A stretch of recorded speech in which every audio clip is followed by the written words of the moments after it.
como será o governo de Tarcísio de Freitas no maior estado da federação. Na equipe de transição do governo eleito de São Paulo pelo Republicanos tem militares, empresários, médicos e negacionistas. Para falar com a gente sobre essa questão, nós conversamos agora com Márcia Lia, que é deputada reeleita no estado de São Paulo pelo PT e líder do Partido dos Trabalhadores na Alesp. Olá, deputada Márcia Lia, tudo bem? Prazer recebê-la. Seja bem-vinda.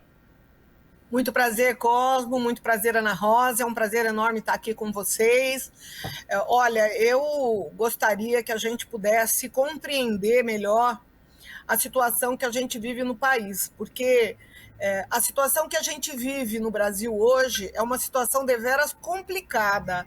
Eu acho que isso respingará e muito no governo do estado de São Paulo. Então, eu penso que os primeiros momentos aí do período de transição do governo Tarcísio, ele está com muita cautela, tomando muito cuidado com o que ele fala, com quem ele vai colocar à frente da Assembleia Legislativa, porque tudo isso terá um grande impacto na vida e no governo do estado de São Paulo. Então, eu penso que nós precisamos de muita calma, de muita tranquilidade para poder montar esse governo e também para poder fazer com que as políticas públicas tão desgastadas do estado de São Paulo ao longo dos 30 anos do PSDB, que a gente possa ter uma melhor interlocução com esse governo e que a gente possa, a partir dessa melhor interlocução, começar a construir, de fato, políticas públicas que deem respostas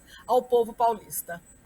Pois é, deputada Márcia Lia, esse governo de transição do governador eleito de São Paulo, Tarcísio de Freitas, do Republicano, quando montou-se uma equipe de transição, já começou muitas rusgas, né? Tinha a questão das câmeras acopladas nos uniformes dos policiais, a questão para o nome da educação, que gerou muita controvérsias, uma pessoa, um empresário que veio de fora do estado, que defendia, por exemplo, televisão em sala de aula, que isso por si só bastava. Enfim, como que vocês, do Partido dos Trabalhadores, a senhora é líder da bancada na Alesp, estão recebendo essas informações e a avaliação de vocês sobre tudo isso que está acontecendo? Bom, eu quero fazer uma análise da nossa situação na Assembleia Legislativa. Nós enfrentamos duras pautas no governo do João Dória e nos governos que antecederam ao João Dória. Nós enfrentamos dificuldades enormes, né? E conseguimos, em muitas dessas pautas difíceis que nós tivemos que enfrentar, nós conseguimos resultado positivo. E nós tínhamos tão somente 10 deputados no Partido dos Trabalhadores. Hoje, nós temos 18 deputados no Partido dos Trabalhadores, uma deputada da nossa federação, que somado vira 19. Nós temos 4 deputados do PSOL, temos a Marina da Rede, temos vários outros deputados que, em muitas pautas, dialogam conosco e constroem oposição junto com a gente. Eu penso que a minoria se fortaleceu nesse momento na Assembleia Legislativa. Penso que isso vai ser uma razão para que o governador eleito tenha muita cautela e dialogue muito conosco na Assembleia Legislativa. Algumas questões para nós são fundamentais e nós não abrimos mão, como a questão da educação pública. Nós não aceitaremos, em hipótese alguma, e vamos fazer toda a oposição necessária na pauta da educação pública, né? Nós entendemos que a educação nesse país está sucateada e que ela é fundamental para que a gente possa construir a sociedade dos nossos sonhos. Uma sociedade com mais igualdade, uma sociedade com liberdade, uma sociedade onde as pessoas possam, através da cultura e da educação, construir cidadãos mais preparados para enfrentar todas as vicissitudes da vida. Então, eu não tenho dúvida nenhuma. A pauta da educação, para nós, ela será prioridade, uma das prioridades das prioridades.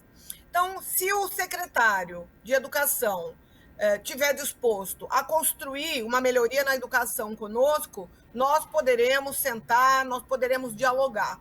Agora, se ele vier com posições privatistas, ele vai enfrentar uma montanha de pedra, ele vai enfrentar um iceberg imenso que ele vai ter que repensar daquilo que ele vai trazer para debater conosco. Porque nós não abrimos mão da defesa dos servidores públicos, nós não abrimos mão de aumento para os servidores públicos, nós não abrimos mão de uma educação e saúde pública de qualidade. Então, qualquer pauta que seja para além disso, no sentido negativo, nós estaremos fazendo todas as lutas e os enfrentamentos que se fizerem necessários.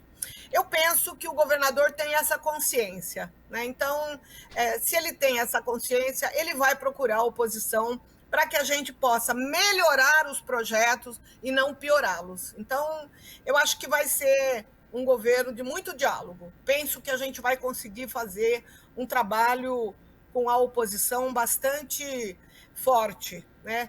Nós enfrentamos, vocês sabem muito bem, muitas dificuldades com o PSL quando chegaram 17 deputados na Assembleia Legislativa há 4 anos atrás. A grande maioria daqueles que tinham dificuldade conosco não foram reeleitos. O povo teve a consciência, né, de que não podiam ser reeleitos.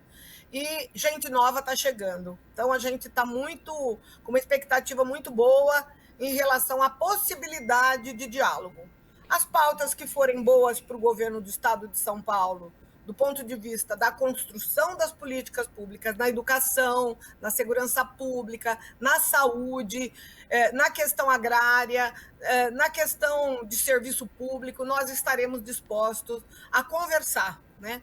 E me parece que a gente tem tido aí a possibilidade de um bom diálogo, né? Nós estamos aguardando o nome que o governador vai trazer para a Assembleia Legislativa, para a presidência da Assembleia, para a gente poder conversar um pouco melhor sobre como será esse diálogo entre a oposição e os deputados que vão defender o governo Tarcísio de Freitas. Deputada, a senhora está colocando a questão, o nome que já está aprovado e anunciado é do Feder, que é para a educação, né?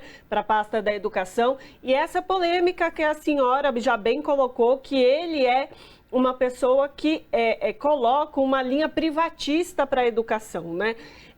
Mas eu queria trazer aqui à tona também outras estratégias que o Tarcísio de Freitas já ventilou, não é nada confirmado ainda, mas que são preocupantes. Por exemplo, criar uma pasta exclusiva para se relacionar com o setor privado, seja ele em qual setor, uma pasta exclusiva para isso. Isso cabe no governo do Estado? Não cabe? Qual a posição da senhora sobre isso? Olha, eu penso que o diálogo com a iniciativa privada, na construção de um comércio forte, de uma indústria fortalecida, com geração de trabalho, com geração de desenvolvimento sustentável, é uma iniciativa interessante, né? Agora, o que não podemos aceitar é que a educação, a saúde, né, as políticas públicas fundamentais sejam entregues para a iniciativa privada. Isso nós não vamos aceitar. Agora, a construção de políticas públicas para a gente fortalecer o trabalho, a renda, para fortalecer a economia social e solidária, né, através de cooperativas, de associações, se é nessa perspectiva que o governador pensa em criar uma nova pasta para dialogar com a iniciativa privada, talvez até criando um conselho, onde o poder público, onde a iniciativa privada, onde aqueles que querem melhorar o Estado de São Paulo possam estar participando. Eu quero colocar um dado aqui, que é o seguinte: durante a campanha eleitoral, eu fiz várias agendas com empresários e com empresários que tiveram muitas dificuldades pela ida embora de empresas que consolidavam aí um grupo grande, por exemplo, os calçados de Franca, né? É um exemplo clássico daquilo que nós não podemos continuar deixando acontecer no Estado de São Paulo. Muitos proprietários de indústrias se mudaram do estado de São Paulo, foram para Minas, foram para o Nordeste, foram para a Bahia, porque a produção ela era muito mais incentivada pelos governos daqueles estados, né? A cobrança do ICMS era muito pesado, a forma como eles eram tributados naquele sistema de compensação antecipada. Então, muita coisa eu ouvi dos empresários de que precisaríamos pensar e repensar para que a indústria paulista possa voltar a ser uma indústria forte, uma indústria que gere emprego, uma indústria que exporte, uma indústria que, de fato, participe do mercado externo, do mercado consumidor de outros países. Então, se é nessa perspectiva que o governador pretende criar uma pasta exclusiva para que nós possamos trazer todas essas dificuldades e construir soluções, nós estaremos 100% à disposição para esse diálogo. Se for para pegar o que é público e privatizar, ele vai encontrar muito problema. Deputada, a senhora traz um dado muito importante, que é essa questão de recuperar a indústria do estado de São Paulo. Porque nos últimos anos, São Paulo perdeu e perdeu muito. A senhora trouxe o exemplo aí do polo de calçados da região de Franca. A senhora mora aí próximo à região de Franca, é dessa região e sabe exatamente do que está falando. Aqui na região metropolitana de São Paulo e em todo o estado, o poder da indústria, muitas empresas montadoras foram embora e não se trabalhou na perspectiva de trazer outras indústrias. São Paulo perdeu muito. Então, o que eu entendi aqui, que a senhora passou para a gente, que nessa perspectiva de reunião com o empresário para voltar a fortalecer a indústria, automaticamente você cria e você gera empregos. Ok, muito bem, o trabalho será feito em parceria com muito diálogo. No sentido de pensar em privatizar, e aí eu já toco no ponto de possível privatização da Sabesp, já aí outra história, é isso mesmo, né, deputada? Exatamente. Nós não vamos aceitar que o patrimônio público seja entregue de bandeja, como vinha acontecendo. Eu penso que nós temos um caminho muito sereno para diálogo na política com a pessoa do Kassab à frente da Secretaria de Governo, né? Penso que essa interlocução que nós, deputados da oposição, teremos com o governo, por intermédio do ex-prefeito Gilberto Kassab, deva ser algo na perspectiva de construção, né? Eu acho que a oposição se fortaleceu muito nessa eleição.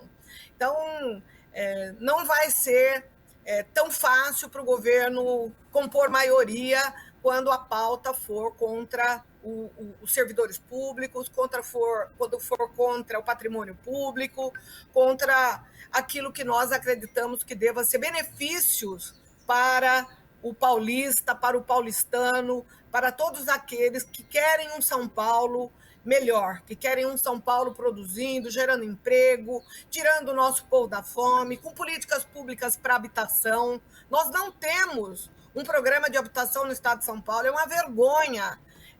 Eu estive conversando outro dia com um secretário de Estado, ele disse que o governo do estado tem 30 bilhões em caixa, e a gente não vê o estado de São Paulo construir uma moradia, sendo que milhares de famílias moram nas encostas de morro, com risco daquilo tudo desabar, milhares de famílias moram em favelas, milhares de famílias moram na rua.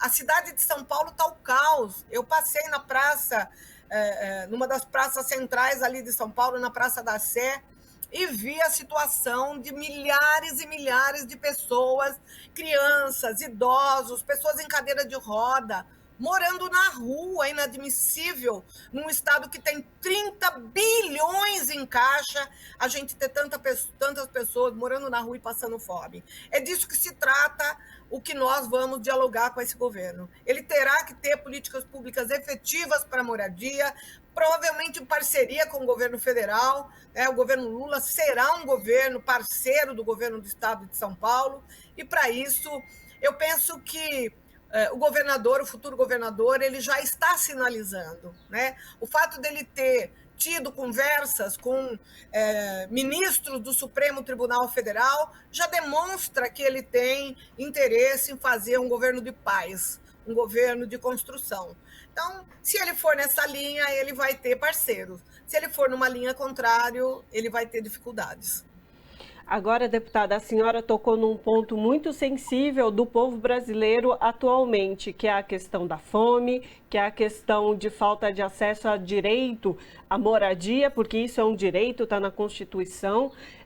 A senhora, nacionalmente, o governo que vai comandará a partir de 2023 do presidente Lula eleito, já está se articulando para que sejam colocadas em prática ações para combater a fome, para combater a miséria. Aqui no estado de São Paulo, a senhora já bem colocou, a situação é gravíssima. Nós temos, segundo o censo de São Paulo, mais de 30 mil pessoas e famílias vivendo em situação de rua, sendo que esse número pode ser uma subnotificação, já que é muito difícil se escanear essa população, que é muito volátil, né? Essa forma. Mas eu gostaria de perguntar à senhora o que caberia também ao Estado de São Paulo promover para que a população, na prática, né, para que essa população realmente fosse colocada como prioridade deste governo que está para assumir também em 2023 aqui de Tarcísio de Freitas, para que essas pessoas saiam da condição de miséria e de fome, né, que as pessoas não estão podendo se alimentar. Olha, eu acho que a gente precisa ter, claro, a necessidade da gente fortalecer a agricultura familiar no estado de São Paulo.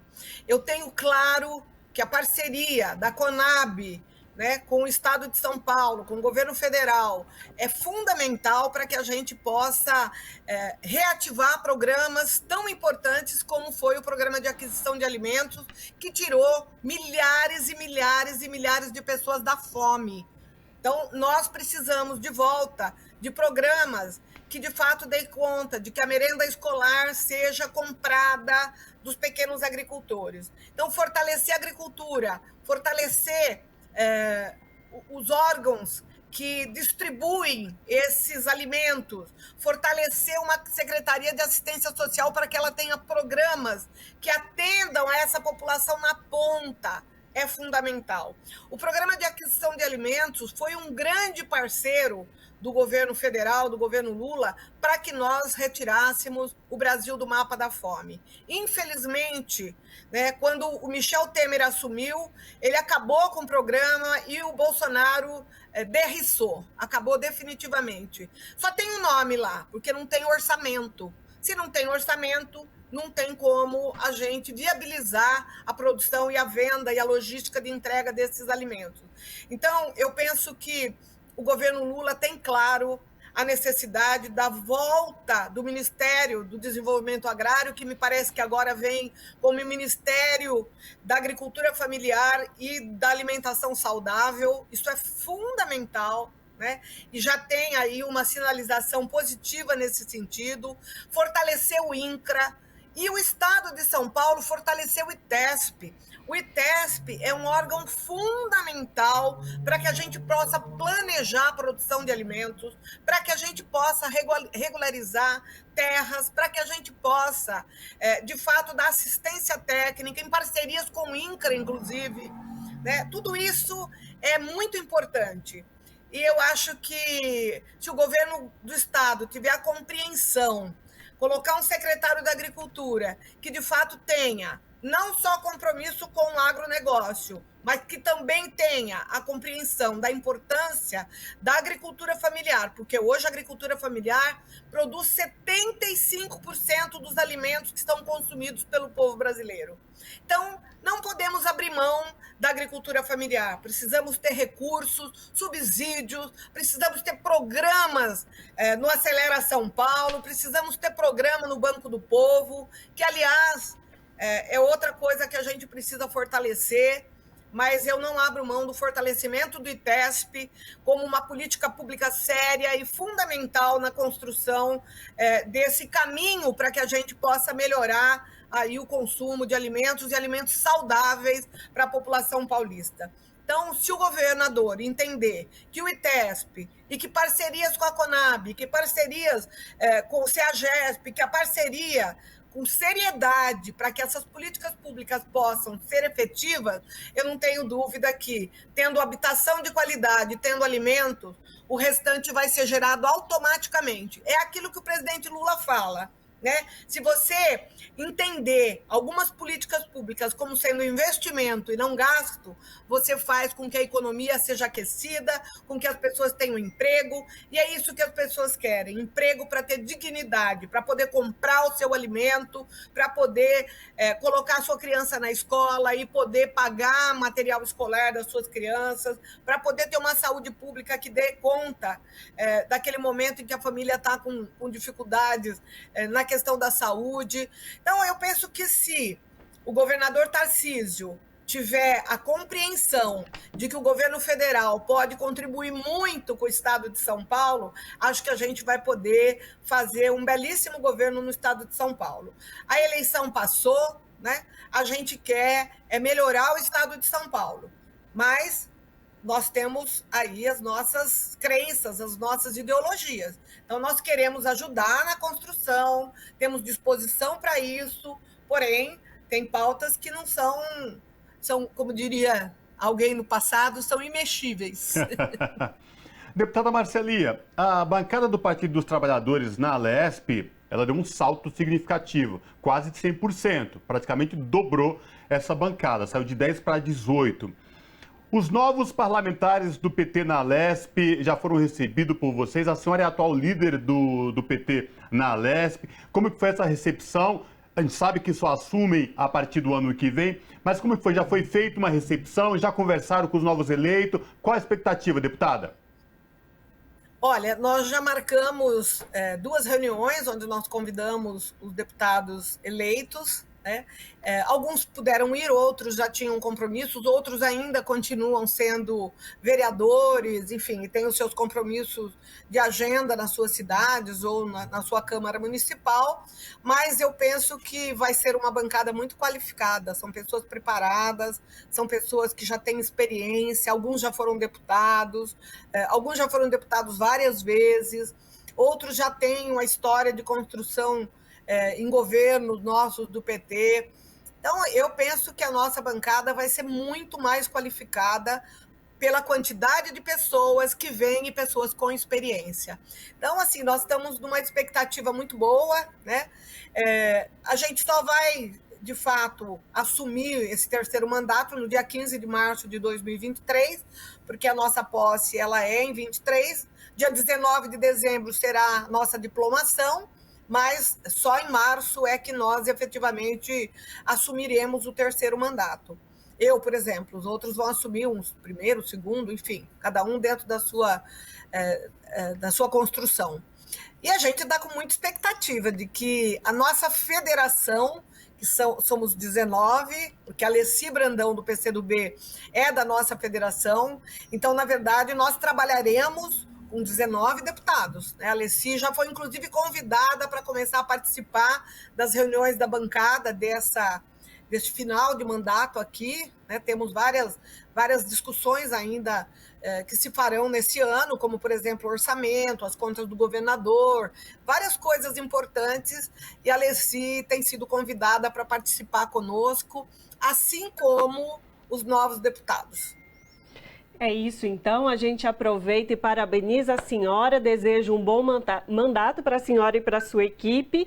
Então, conversamos com a deputada Marcelia, reeleita pelo Partido dos Trabalhadores e atual líder do Partido dos Trabalhadores lá na Alesp, que é a Assembleia Legislativa de São Paulo. Deputada, muitíssimo obrigada pela sua participação conosco aqui hoje. Ana Rosa e Cosmo, muito obrigada pelo convite.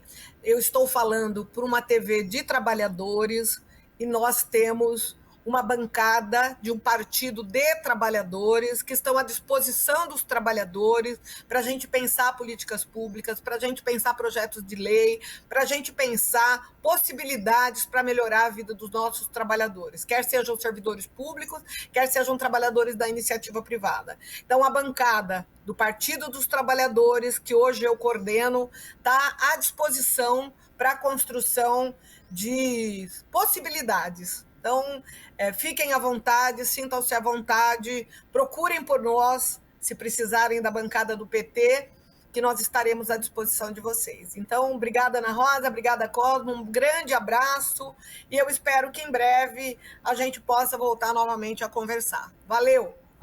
Abraço. Tchau, tchau.